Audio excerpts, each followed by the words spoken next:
उत्तर प्रदेश अभिभावक विचार मंच के द्वारा फीस माफी को लेकर कानपुर के शास्त्री चौक पर भूख हड़ताल चल रही है, जो कि दिनांक 7 सितंबर से प्रारंभ होकर अनिश्चितकाल तक चलेगी।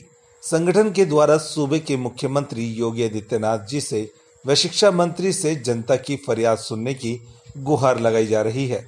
इनकी प्रमुख मांग यह है कि लॉकडाउन में गरीब अभिभावकों से अप्रैल से जुलाई तक का शुल्क न लिया जाए तथा जब स्कूल बंद चल रहे हैं तब ऑनलाइन पढ़ाई के माध्यम से जो अतिरिक्त शुल्क का बोझ जनता पर पड़ा है उसे तत्काल खत्म किया जाए। भूख हड़ताल में कई संगठनों ने भी बढ़ चढ़कर हिस्सा लिया है, जिसमें मुख्य रूप से विनीत कपूर, मनीष मिश्र व हिंदू महासभा के सुमित मिश्रा भी मौजूद रहे। कानपुर से दुर्गेश अवस्थी की रिपोर्ट, प्राइमेटी न्यूज। सरकार ने लॉकडाउन लगाया था, आम जनमानस, आम व्यक्ति घर से निकला नहीं है कमाने के लिए, उसके पास पैसा नहीं बचा है तो वो फीस कहाँ से देगा। और उसके बाद अप्रैल मई जून के बाद में सरकार स्कूलों के द्वारा ऑनलाइन शिक्षण व्यवस्था की चालू की गई है, जिसके माध्यम से मैं चाहता हूं कि जब से ऑनलाइन आपने शिक्षण व्यवस्था चलाई है अच्छी बात है। मैं वो भी बात नहीं करना चाहता हूं कि कक्षा 2 का बच्चा है, 3 का बच्चा है, 4 का बच्चा है, 6 साल का बच्चा है, 7 साल का बच्चा है, मोबाइल चलाना नहीं पा रहा है और माँ बाप यदि बाहर जॉब कर रहे हैं उसको एक तो पहले एंड्रॉइड मोबाइल दिया जाए, फिर उसके बाद नेट की व्यवस्था कराई जाए। वो बच्चा पढ़ता कम है, खेलता है, उसमें पढ़ नहीं पाएगा। उसकी रोशनी है, शरीर के जो बौद्धिक प्रवृत्ति है, बच्चों का जो बचपना छीना जा रहा है उस मीडिया के माध्यम से, मोबाइल के माध्यम से बच्चा ग्रसित बीमारियों से ग्रसित होते चले जा रहे हैं, रोशनी अन्य बीमारियां आ रही हैं। तो हम चाहते हैं ठीक है कि जब तक स्कूल नहीं खुल रहे हैं, नो स्कूल नो फीस। मेरा कहना है कि जब तक स्कूल नहीं खुल रहे हैं तो तब तक सिर्फ ट्यूशन फीस के माध्यम से अभिभावक से जो पैसा लिया जाए सिर्फ वो लिया जाए, अप्रैल मई जून की फीस माफ की जाए। तो आपके अनुसार ये ऑनलाइन जो पढ़ाई है ये नहीं होनी चाहिए? ऑनलाइन पढ़ाई कक्षा 5 तक के बच्चों के साथ नहीं होनी चाहिए। हमारी यहाँ तक सोच है कि कक्षा 5 तक के जो बच्चे हैं उनकी एज कितनी होती है, बहुत ज़्यादा 8 साल, 9 साल, 10 साल। तो जब 8 साल का बच्चा एक मोबाइल लेके पढ़ेगा, 6 साल का बच्चा कक्षा 1 वाला मोबाइल लेके पढ़ेगा, क्या पढ़ेगा? आँख की रोशनी चली जाएंगी। आजकल देखिए छोटे छोटे बच्चों के चश्मे लग चुके हैं मोटे मोटे, ठीक है। बच्चे पढ़ते क्या हैं? और ये जो पढ़ाया जा रहा है, मैं खुद अभिभावक हूँ, मेरे 2 बच्चे हैं, कानपुर मर्सी मेमोरियल स्कूल में पढ़ते हैं। वो बच्चा एक 3rd में है, ठीक है, एक प्रिंस पैराडाइज में पढ़ता है, 1st में है। तो हम देखते हैं कि वो 3rd वाला बच्चा, उसके लिए अलग मोबाइल की व्यवस्था कराई।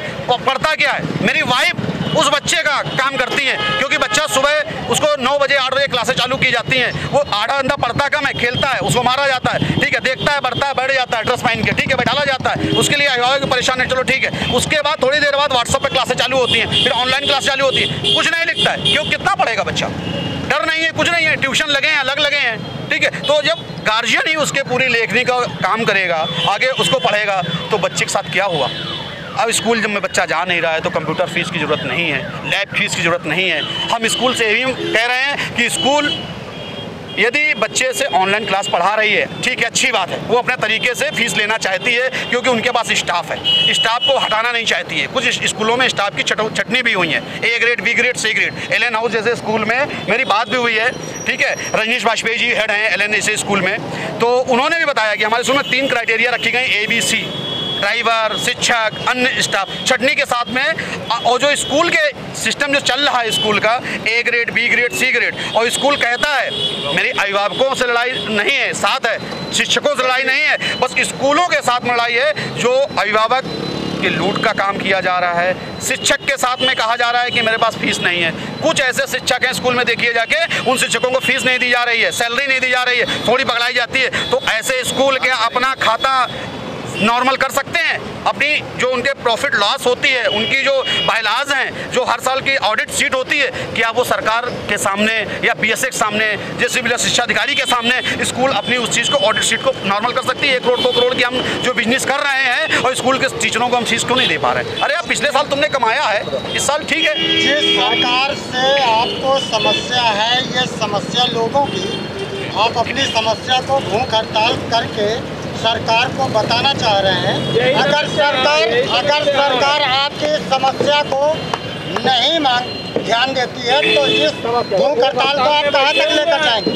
सरकार से हमारी हाथ जोड़कर विनती है कि यदि इस आम जनमानस की जो रीढ़ टूटी हुई है, इस बात को यदि आप नहीं मानते हैं, सक्षम नहीं है, तो हमने भूख हड़ताल अनिश्चितकालीन की है। चाहे प्राण चले जाए, हम भूख हड़ताल जारी रखेंगे और हम जनमानस की लड़ाई को लड़ते रहेंगे। जैसे आपको विद्यालयों की तरफ से जो हर साल किताबें बदल दी जाती है, किताबों के नाम पे जो महंगे दामों में कालाबाजारी हो रही है, इसके लिए आप क्या कहना चाहिए? ये सरकार ये शिक्षा माफिया के साथ में खड़ी होकर जो उनके जेब भरने का काम करती है सरकार, ये बहुत ही निंदनीय काम है। सरकार आम जनमानस की लड़ाई को लड़े, आम जनमानस के हक की बात करे, उसकी बात करे। सरकार में जो बैठ जाता है वो आम जनमानस की बात नहीं करता है। ये शिक्षा माफिया है, ठीक है। स्कूल में हर साल फीसें बदली जाती है, किताबें बदली जाती है, फीस बढ़ोतरी की जाती है, और हर स्कूल के अंदर जो कोटा चलता है 20%, 15%, 10%, 5%, जो गरीब बच्चे उस अच्छे स्कूल में जाकर शिक्षा ग्रहण कर सकते हैं, बताइए कौन से स्कूल में उस गरीब बच्चों को लिया जाता है? यदि बच्चे वो किसी कोटे के माध्यम से हो भी जाते हैं, किसी अन्य माध्यमों से, अन्य स्रोतों के माध्यम से, तो स्कूल के टीचर में उनके साथ में दुभाती का काम किया जाता है,